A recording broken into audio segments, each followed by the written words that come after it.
This is a 100% real story, and I will change my name to not reveal my identity because it left me with trauma, and I don't want to go through anything like that again. So this is my story. I am John, and back around the year 2006, I was a janitor in a large hotel in Los Angeles, California. It was a hotel in a somewhat dangerous area. There were many gangs and homeless people living on the streets, consuming all kinds of substances. It was not a tourist area at all, but still clients of all kinds arrived because it was so cheap. I was undocumented back then, so I couldn't get a better job. I didn't ask for more from life because I could finally earn my dollars and send them to my family in Texas. That hotel had 20 floors, but there were only 2 janitors and several maids. The hotel is very old and somewhat neglected. Everyday things happened in that place because, as I said, all kinds of people arrived. Very strange people, people who did drugs in the rooms and died there from overdose, among many other things. But one day, I was cleaning the reception when a guest arrived to check in. He looked like a bum. He was a man already around 50 years old, gray-haired with long and very unkempt hair, with a beard and somewhat dirty clothes. He smelled of a substance that is legal here in California. He wore glasses, so I didn't see his eyes. I heard him ask the receptionist for a room on the top floor.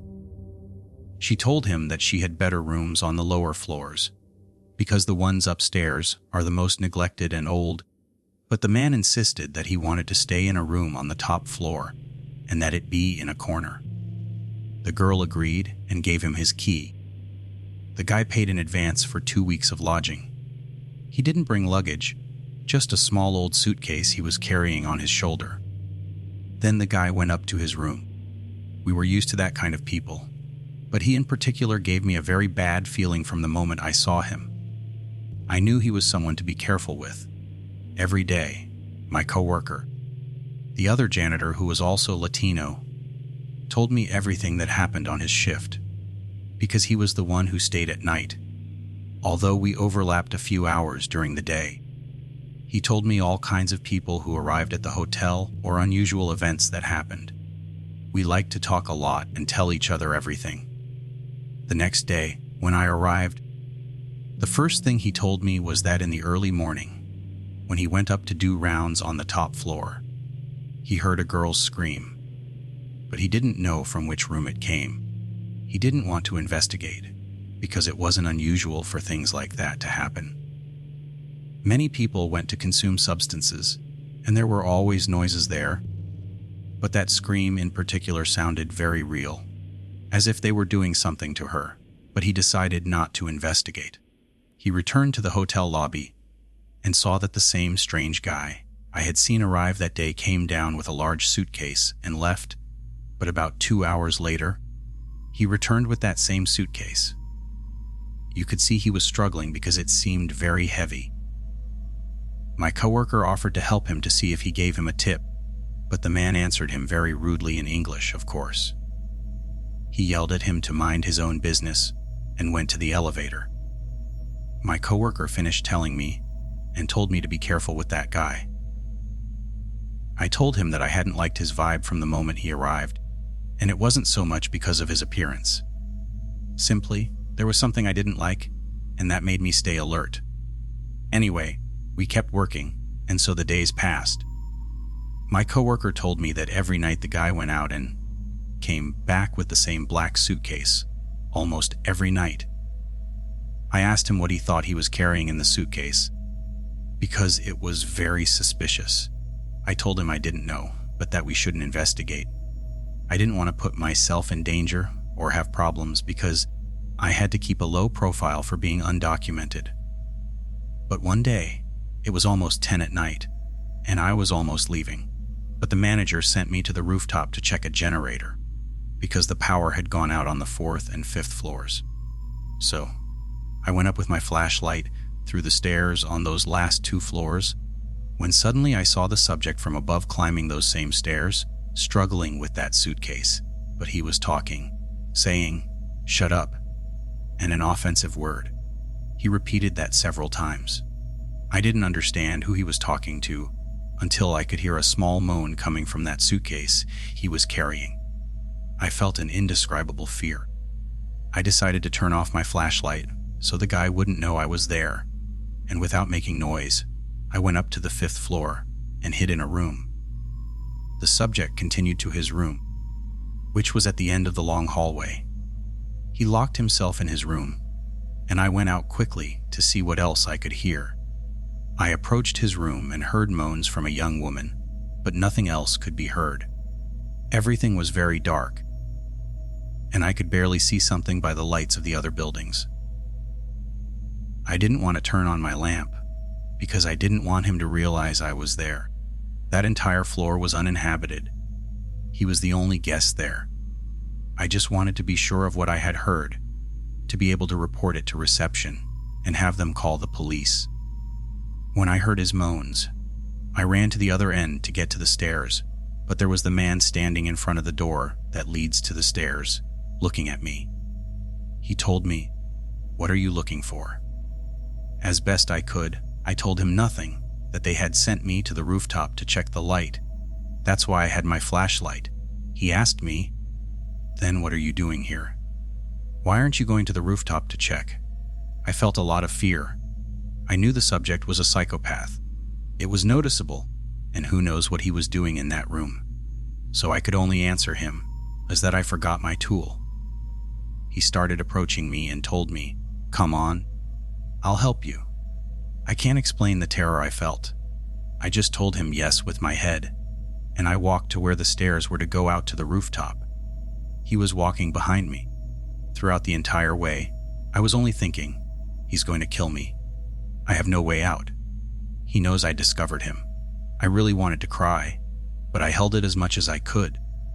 We went out to the rooftop, and he walked towards where the fuses were.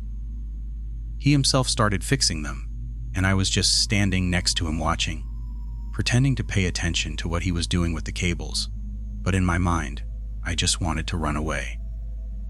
At that moment, I saw how the light came back. It could be seen through the rooftop door. He told me that it was ready. I thanked him for helping me and told him I wanted to go to reception to let them know everything was fine, but he stared at me. For the first time, I saw his eyes. It was as if he was piercing me with his penetrating gaze. I asked him, "What's wrong?" He answered me, No, you won't." I felt a tingling that ran through my whole body, and without even thinking, my body reacted. I ran as fast as I could. I ran to the stairs and saw how the guy was following me, until I reached the elevator. I lost him. It seemed he had stopped following me.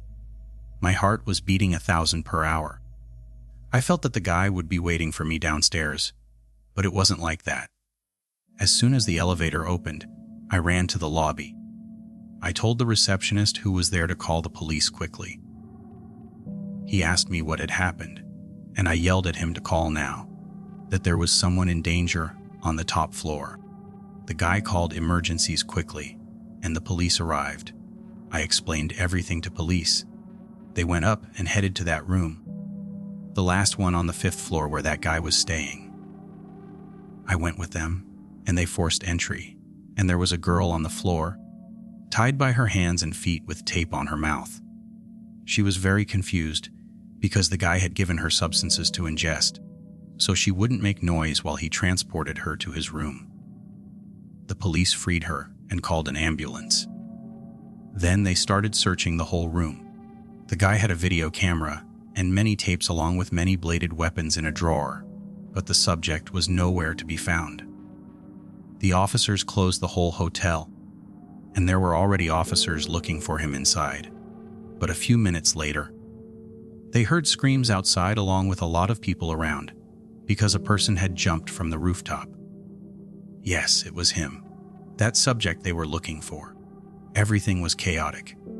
They closed that street and evacuated the whole hotel. They asked for my statement and that of the other employees. A few days later, we found out through local news that that man was dedicated to the sale of snuff movies, prohibited movies that were only seen on the deep web, and that during those 2 weeks he stayed in the hotel, he had filmed at least 6 of those movies with different victims that he hunted at night. He used the room of that hotel to do his misdeeds. No one ever noticed because he drugged his victims, so they wouldn't kick or make noise when transporting them in his suitcase. I quit immediately. I preferred to go hungry for a while, until I found a new job than to return to that place, a place full of evil and dark things. In case you're wondering, the hotel is still operating as if nothing happened after that. In fact, more terrible things happened there over time, but I never went back, not even to pass by there. I still have nightmares of that place, being stalked by that man, just to remind you that who we should fear the most is the living. Before continuing with the next story, I would like you to leave your like on this video, just so I know if you're enjoying our content. Thank you very much. We continue. This story I'm going to tell you is very disturbing. My name is Sarah, and it happened to me some years ago when I went on a trip with my now husband to San Francisco, California. We stayed in a 4-star hotel that was in the center of the city. We arrived and everything was normal. It was a very nice and very clean hotel. They gave us room 107 on the 6th floor. We went to leave our suitcases to rest a bit from the trip because we came very tired. We entered the room, and there was something that caught our attention a lot. The pictures they had put everywhere on the walls were paintings, but somewhat eerie, to be honest. They were like figures with faces and black hats with disfigured faces and without limbs. They were all over the room. I immediately felt uncomfortable because I am a very fearful person. My husband, who likes all those scary things, also felt somewhat uncomfortable, but there was no way to remove them because they were screwed to the wall, so we almost had to stay. A few hours passed, and after bathing, my husband and I went out for a walk nearby because it was already getting dark. We returned to the hotel and finally went to sleep after a very long day. When my husband turned off the room light, we noticed that the eyes of those pictures glowed. It felt as if many shadows in the darkness were watching us while we slept. I told my husband that it was impossible for me to sleep like that because that really looked like a house of terror. My husband told me that it was nothing, that they were just paintings, that he would be with me, and that nothing bad was going to happen to us. I really had no choice because it was too late to ask for a room change, and honestly, I was a bit embarrassed, so I just closed my eyes and covered my face. That's how I fell asleep. 2 hours passed exactly. It was 2 in the morning because I checked my cell phone when I woke up suddenly because I heard voices talking very close, but they were more like murmurs and laughs. I couldn't distinguish what they said, but they sounded in the neighboring rooms, or that's what I imagined. So I woke up my husband to tell him. He told me, "That's inside here." My heart stopped for a second and I asked him, "How inside here?" He told me, "Yes, it sounds here in the room." We turned on the cell phone flashlight, and my husband ran to turn on the light. The second the light turned on, the voices stopped. There was absolutely no sound, nor was there anyone inside. I knew it was impossible because we closed the door with triple lock. My husband called reception to tell them that there were people making a lot of noise in the neighboring rooms and that they didn't let us sleep, but the girl told him that there was no one in those rooms. She said she was going to send a bellboy to check and for us to stay calm. So a while passed, and the bellboy knocked on our door. My husband went out, and the young man told him that he had already checked the rooms, but that we were the only ones on that wing of that floor, that maybe the noises came from the room above, and he wanted to investigate. Then he apologized for the inconvenience. We, embarrassed, told him not to worry, that we no longer heard anything. So we went to sleep again. We turned off the light and lay down, and I was just falling asleep when again I heard the murmurs and those eerie laughs. But this time I knew, I was completely sure, they came from inside our room. I woke up my husband, but when he was barely reacting, I could see very clearly how those pictures on the walls were blinking. I screamed, and my husband got scared. I screamed at him to turn on the light, but my husband couldn't find his cell phone. Those figures kept talking and blinking without stopping looking at us. When my husband ran to turn on the room light, the figures were moved from their place in different positions. How can that be possible? They no longer murmured. They were completely static, but they had moved to other pictures. I couldn't take it anymore, and I called reception so they could change our room, because I was very afraid, and my husband too. So they immediately changed us to another floor, and everything went normal from there. Days later, already when we had returned home, I couldn't stay with that experience without telling it, and without knowing what it had been, so I decided to tell it in my Instagram stories, and it went viral. Later, I saw how many people started sharing their experience, also in that room of that hotel, that the same thing happened to them, and some said that at night they had their hair pulled, or that they took off their blankets. Thank God they never did that to us, because we decided to leave there in time. I was reading all the people's experiences, when suddenly a guy made a video telling the true story of that room, and of the hotel in general. It turns out that the former owner, who is already deceased, was a painter, but over time he opened his hotel, which before was very small and 3 stars. The hotel didn't prosper, because it had very few clients and was about to go bankrupt, but he made a satanic pact so that his hotel would grow and become more famous. In exchange, he would make those paintings so that demons could manifest through them and steal the souls of the guests who had the bad luck to stay in that room. It should be mentioned that he died there in that same room.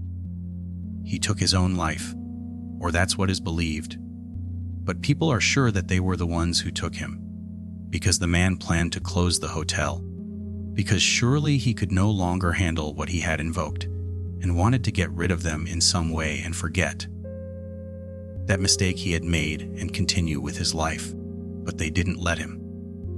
Those demons are still in that room, although after the virality that my story and all the others that people had told had, they closed that room. The hotel continues operating, but that room is no longer habitable for guests, although I keep wondering if they have been able to get rid of those paintings. A few months ago, I worked as a maid in a small hotel in my city. My name is Mary, and I am from Chicago. It's a 3-star hotel, and since it's not in a very central tourist area, there was almost no one staying there. We had very few guests per night despite being a very economical hotel. From the moment I started working there, I became friends with 2 maids who had been working in that hotel for a long time. From the first day, they sent me to clean 2 rooms on the 5th floor, which was the last one. I went up with all the cleaning utensils to do my work. I finished with 1 room and headed to the other, when suddenly I saw from the other end of the floor that a young man was coming out of his room. I told him out loud, "Good afternoon," but he didn't answer or look at me. After that, instead of using the elevator, he went down the stairs until I lost sight of him. I didn't give it importance and continued working. When I finished cleaning the 2nd room, I heard someone crying in one of the rooms on the other side of the hallway. The crying sounded full of lament and sadness, although I couldn't distinguish if it was a man or a woman. I approached a little and saw that it came from room 120, from where that boy had left a few hours before. I imagined that maybe it was his girlfriend who had stayed there. I didn't want to meddle, so I didn't knock on the door and just left there. I went down to the 1st floor to continue with my work. I was dusting the lobby furniture when a couple of tourists arrived, and I heard that they were lodged on the 5th floor. The day passed normally, and I continued working until 9 at night. It was almost my time to leave. I was finishing cleaning the 4th floor hallway when I receive a call from reception by radio that the couple from the 5th floor was requesting some hotel employee if they could go to help them with whatever they needed. So I went immediately. I knocked on their room, and the 2 came out. They told me they didn't want to bother, but that they had been hearing for a little over an hour in the next room, the 120, blows on the walls, and that someone wouldn't stop crying, that it sounded like they were throwing things and making a lot of noise. They just believed that someone would go see if the person staying there needed help, or, failing that, ask them to be quiet, because they didn't let them sleep. I told them there was no problem. I would go talk to them and not to worry. I apologized for the inconvenience, and they thanked me. They went back into their room, and I went to reception to tell them what the young people had told me to know what I had to do, because I was new. They asked me in which room the noises were heard, and I answered that in 120. There was some silence. I stayed waiting for them to tell me what to do. Then the receptionist told me that that room was empty. In fact, the entire 5th floor was empty except for that couple that arrived today. I got scared because I thought maybe someone had sneaked in without paying, although it was impossible because they had to pass through the lobby to access the rooms. I reacted and remembered that young man I saw leave there that day in the afternoon. I told the receptionist to check the guest list well, because I myself had seen someone leave there that day. He told me he was completely sure there was no one else staying on that floor. Then he told me not to move from there. He was going to send security to check that room, that I shouldn't touch that door. So I stayed there waiting until the guard arrived. He told me to stay behind. Then he took out the keys and opened the door. The room was completely empty. Everything was in its place as if it had just been cleaned. There were no things on the floor or anyone's luggage. It was empty and with everything off. When we entered, the guard checked everything, the closet, the bathroom, even under the beds, but he found nothing. After that, he radioed reception and said it was clear. He answered, "This happens all the time. Don't worry and continue with your work." Then he left. I went down immediately to reception. I was very impressed and confused at the same time. I told the receptionist that same afternoon I had seen someone leave there, and that an hour later I heard moans coming from that room. I thought it was a couple staying there. He told me no, that at that moment the 5th floor was completely empty.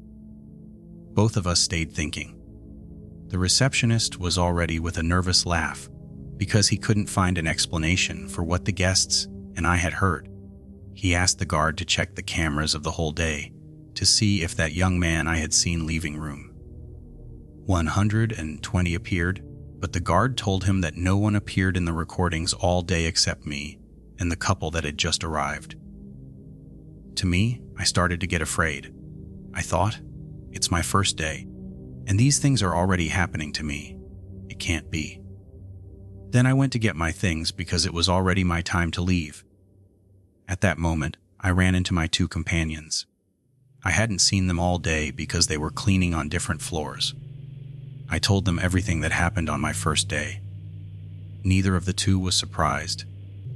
On the contrary, they told me, "Yes, we wanted to warn you, but we didn't have time to talk to you because there was a lot of work." They started telling me that on that floor, whenever they had to go clean there, noises and moans were heard coming from that room. That it was already something common, because the maids who had been working there for a long time always drew lots to see who would clean there, because no one wanted to be assigned that floor. Everyone was afraid that since I was new, that's why they had sent me to clean it, but very strange things happened there. I asked them if they knew who the boy was that I had seen leave that room, because I was very sure of what I saw. They told me that there was a theory that the hotel workers told Dee that 5 years ago, a boy arrived to stay there. He was from Florida. He rented that room for a few weeks, and he lived there. But one morning, a maid knocked on his door to do the cleaning, because they had already tried to do it for a whole day. But the young man didn't come out of his room. She knocked and knocked several times, but the young man didn't respond. The TV could be heard on and the shower open, so she decided to open the room with the master key and there she found a horrible scene.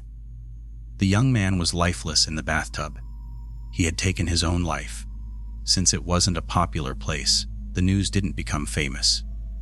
Barely some local media had published it.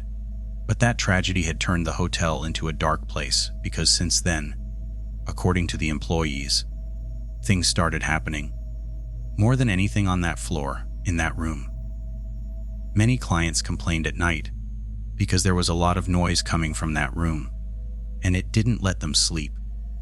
Or they heard someone crying stop and asked for someone to go see what that person needed, but there was never anyone. It was already something every day for the staff of that place. I went home with a very bad taste in my mouth. I couldn't quit because I needed the money, and the place was very close to my house. It saved me public transportation, and in general, the pay was good. So I decided to arm myself with courage and not suggest myself, so I returned the next day to work. I found out that the couple that had arrived the day before had left complaining that all night noises and moans were heard from that room, and that they hadn't been able to sleep. They were offered to change floors, but they didn't accept. They were already very uncomfortable and just left. I continued working there for a few months, and all that time those things continued happening. The most curious thing is that they never gave anyone that room all the time I was there. It was obvious that the manager knew everything that was happening and didn't dare to put anyone there. Anyway, I wonder if strange things are still happening in that hotel in room 120. Thank you very much for watching this video. I invite you to subscribe to see more terrifying content. Give the video a like and share it with your friends. A lot of content is coming. Help me spread the fear. I am Tales of the Night, and until next time.